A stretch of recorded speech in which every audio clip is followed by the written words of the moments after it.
Welcome back to the Gardening with Joe and Holly radio show. Simple Grow, 100% worm castings. Your plants will smile at you every time you give them some. Are you worrying about your plant growth? Provide your plants with what they need to grow to their potential. Simple Grow offers 100% organic worm casting at simplegrow.com. Unlike other worm casting products, when you order from Simple Grow, you are getting 100% worm castings, not filler plus castings. Promote ideal soil structure and aeration with Simple Grow, all natural and odor-free worm castings. There's only one ingredient, worm castings. No chemicals or additives will seep into your food, and it doesn't smell like other fertilizers. For indoor and outdoor use, you can use it by the bag, bundle, ton, or truckload. Check out what Simple Grow 100% worm castings can do for your plants, and order today at simplegrow.com. Well, Holly, we will not go to the Proclamation Hotline brought to you by Proclamation Goods, but you can certainly call into that 1-800-927-SHOW. We're going to go over things that many people do not know that they can make at home. Now, there is a certain caliber of individual, and you may be one of those who are listening, that make many things at home, and none of these are going to be a surprise.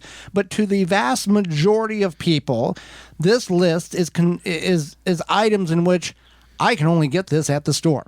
So we're going to go over a number of these things in which Holly and I have made and enjoy, and I'll tell you this, on this list, of all the things that you can make at home, they're 100 times better than what you're going to get in a bottle or a bag at the store. Right, but we have to, kind of keep in mind that this is a matter of having the time and the ability, the labor, etc. For example... But I know, but wouldn't you agree if an individual did make some of these, that they would never probably buy them at the store again? Right, and that's a trade-off. There's also things like, hey, it's 90 degrees outside, and I don't want to bake bread and warm up my house with the oven. So there's that as well. So one of the first ones we have here is crackers. And we've done this. We've made crackers, and they were quite delicious. The cool thing about making crackers is you don't need to use yeast or anything like that. You can just use flour and then seasoning, and then some people will add seeds. Well, you've got everything you need in the kitchen probably right in this minute. Yeah.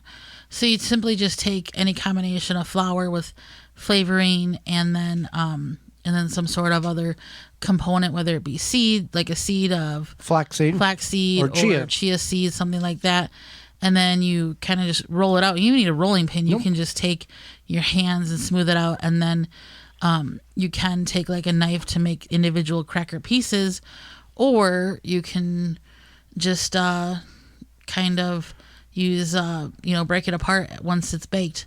And there's lots of recipes online, of course, but it's pretty simple. Yeah, we've done it. The WisconsinVegetableGardener.com search engine, homemade crackers. Now, many people may know you can make your own bread at home. Either they've had grandparents or parents that do this, or some people do this on a weekly basis, sometimes based on their religious practices. They'll make bread every week. And there's ways of doing it in the oven, and now the luxury of a bread making machine or bread machine. And there's hundreds, if not thousands, of different types of bread in which you can make. Right, and there's a lot of people who even will do this just out of a habit. They make... A hobby or a habit? A habit. Okay.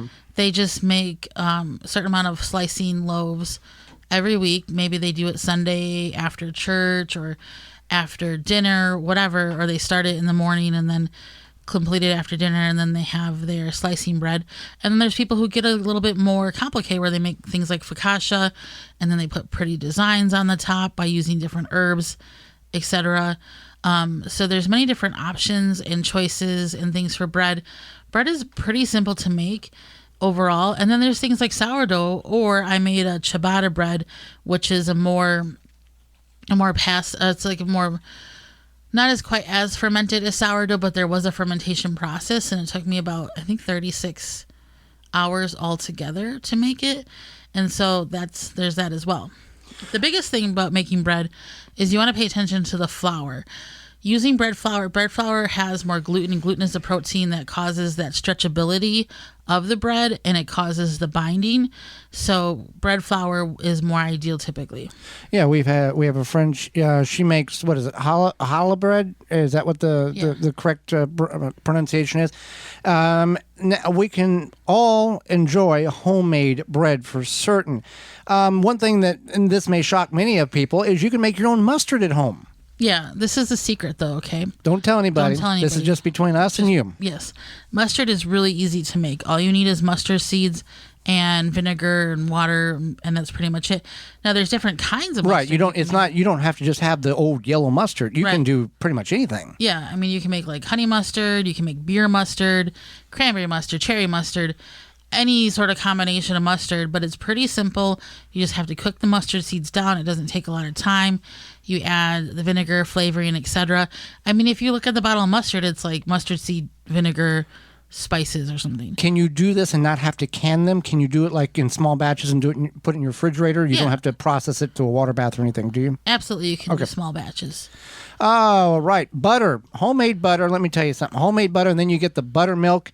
That is a win-win situation. Some people love buttermilk and other people don't. But homemade, if the materials or the items to make the butter was more cost-effective, I think it would be much more practical to make your own butter at home. When you've got to get all the ingredients together, well, based on previous times, it may have been cheaper to buy the pound of butter at the store. Now, I don't know. I haven't priced it all out yet. Yeah, I think, I haven't looked at the price of heavy cream for a while either. Butter is about, I think, $3 a pound or so, $2 to $3. Let's go $4. It depends on where you buy it. Right. Yeah. But yeah, probably $2 to $4 a pound. Somebody's going, where are you getting butter for $4 a pound at? Ours is this much, yeah. Well, I don't know. Join the club. One of our local gas stations sells it, I think, for $2 a pound. But that's only when it's on special. So, but otherwise, I think it's $3. But homemade butter, and then with the homemade butter, you can incorporate. You can make strawberry butter. You can make blueberry butter, raspberry. You can incorporate anything into that butter. But it is night and day difference based on, and you can make it in your food processor, in your mixer, or in a traditional butter churn. Well, many people will take a jar at that point and then just kind of keep shaking it, pass it around the family, shake the butter. That sounds like a fun time for a Thursday evening. Well, some people enjoy that. Yes. And the thing is about making your own butter is it absolutely tastes way more fresh. You will eat the butter raw by the spoonful. Yes. Yeah. Next one is homemade mayonnaise. Yeah, so mayonnaise has had quite a glow up, and it's sometimes called an aioli, and it's the very similar concept where you're taking some sort of egg component, whether it be an egg yolk or the entire egg, and then you take oil and you're whipping this together, pinch of salt, etc., and then it makes mayonnaise. And we've done this. We made an herb mayonnaise once, and that was really good. And it's pretty simple to make your own mayonnaise. I think a lot of people have misconceptions about what goes in mayonnaise, and it's not complicated. Well, if you let's just go down that road for a short period of time. If you've got a lot of eggs and a little bit of oil, you can make a lot of mayonnaise and give it out as gifts or a thank you or whatever, because you need a little bit more than a little bit of oil, but you do need oil, yeah. But if you've got massive amounts of eggs that you need to do something with, making mayonnaise, give it out to friends, peanut butter cups or peanut butter treats. We've all had these in school where it was a chocolate and then the peanut butter was underneath. Holly makes, for me, she removes the chocolate and just makes the peanut butter part of it only. Because that's Joey's favorite part. I haven't made him that in a long time. You haven't. So if you would like Holly to make some for me. That is an easy way. And by far, if you probably put the ingredients together compared to what you would get from the store, probably the ingredients that you're making at home is quite a bit healthier, even though it is peanut butter and chocolate, than what the commercial equivalent would be. Another equivalent of a commercial product, you can make at home, fruit roll-ups. Yeah, so fruit roll-ups, you're not going to make quite the same as fruit roll-ups. You're going to make them better. Some sort of, yes, it's better. Some sort of fruit leather type situation. Yes. But it is quite tasty. Most people use strawberries or I think strawberries is the most common. Yeah, I mean, you can use pineapple and blackberries and anything you got. Yeah. Yeah, and I forget the process, but you dehydrate it. Yeah, you dehydrate it. You gotta have a special tray. Yeah. But that is something that many people will do, and it is quite tasty. We did that. Oh, what did we have? We did that with pears one year. That wasn't terrible. So you can do it with anything, and you can really expand your palate compared to what is available commercially. Here's one you can make: mozzarella at home. You can make your own mozzarella cheese at home with a few steps. Yeah, so you do have to get something called rennet, but a lot of organic food stores sell this. So would you say the comparison of store-bought versus homemade equivalent in price, or would you say some of these are more expensive, but in the long run it's better? Or how would you classify that in the whole? I think with mozzarella it's probably comparable in price. But it's better. Yeah, it is better. It's going to taste fresher. It's going to have more of that delicious creamy taste. And the downside, if there is one, to making your own all of this at home, you're going to eat much more of this without any additional components to it. Eating the butter out of the spoon, eating the mozzarella without putting on a crack, that type of thing. Another thing you can make at home, even if you're not a butcher, you can make your own sausages at home. You can go to waltonsinc.com, use coupon code GROW50 to save 10% on your order of $50 or more. Make your own sausage. You can get your own sausage stuffer from there. The sausage casings. Get your raw meat from your grocery store or your personal butcher, and then you can make that all at home exactly how you want it to be, instead of going through the grocery store aisle going, well, I like this, but I want this and all that. Maybe somebody might say, I don't want to know how the sausage is made. Well, some people want to know what's in the sausage so they can enjoy it. Right. Yeah. Another one is vanilla extract, and we're not talking about the art of the imitation, which that's what I grew up on. We're talking about the true, authentic vanilla extract that is made with vanilla bean and vodka. Right. You can use vodka. Some people use rum, but it's typically vodka, and this does take some time. You have to let the vanilla bean really soak and permeate the liquor. And then you do get vanilla extract, and it is quite tasty. It does smell strong like liquor, but then once you utilize it, whether you're baking with it or whatever, that potency goes away because it's so highly concentrated. And this is something I actually stopped doing this, but I got my mom to do it, and she does this now continually. Is there a process of making vinegar if you are if your religious practices say you can't use or drink alcohol? Is there a way of doing it with a non-alcoholic basis, or is that just you mean vanilla? Yeah, right. Or is it just you're going to have to go buy the imitation and go that way? I don't know. Okay, you'd have to, because there are some religious practice faiths that say that's something that perhaps I didn't know if you knew the answer to that or not. Homemade vinegar and flavored vinegars. Yeah, we've made plenty of vinegar ourselves and flavored vinegars. But we've made apple scrap or pear scrap or scrap vinegar. And pineapple scrap vinegar. Yeah. Pear scrap vinegar.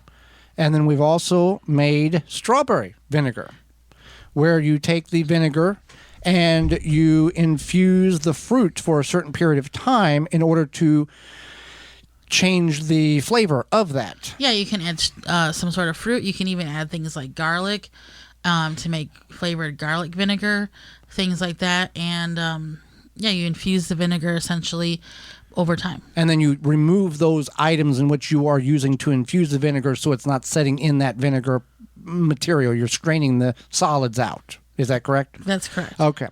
Homemade peanut butter. I have another one after peanut butter. Okay. So homemade peanut butter, pretty simple. You just take peanuts. Grind them up in the food processor for about 5 to 7 minutes. And then some people have these high speed blenders, etc., and you can make peanut butter in those. You want to get the salted peanuts, because if you just get the raw roast or the roasted peanuts with no salt, you're going to have to add a little salt. So get the combination all, and then grind it up into you just go until it turns into a peanut paste, and boy, put it on your homemade crackers and have everybody leave you alone for a little bit. Right. So peanut butter is easy to make.